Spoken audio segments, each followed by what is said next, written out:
भतरा बने ना जतरा कहीं देवरा से करेला नखरा अंदर के हम दुख नाही केहू से बताइले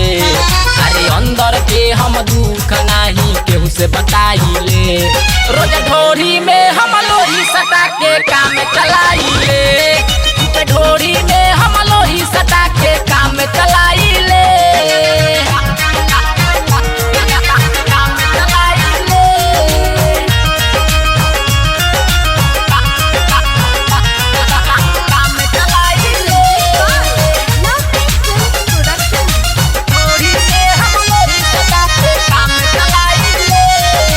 रतिया भर जागी मोर बिहान होखता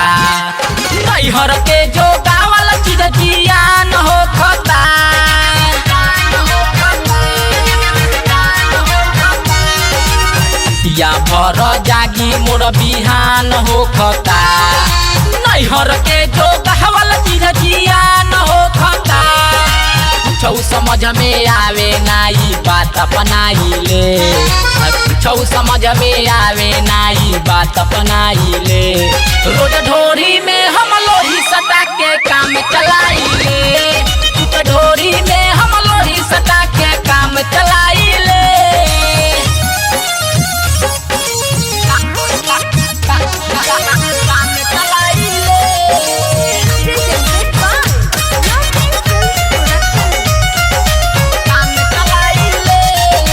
चढ़ली जवानी हमर पानी छोड़ेला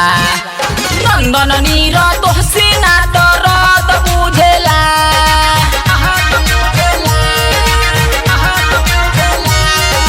चढ़ली जवानी हमर पानी छोड़ेला नंदन नीर तोहसे ना दर्द बुझेला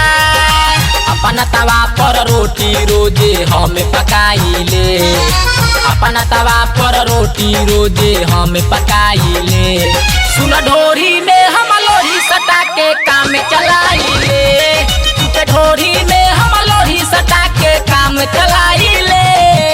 कहिया से गइल भतरा बने ना जतरा कहीं देवरा से करेला नखरा अंदर के हम दुख नाही केहू से बताइले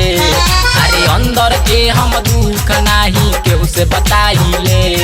रोज ढोरी में हम लोही सटा के काम चलाइले।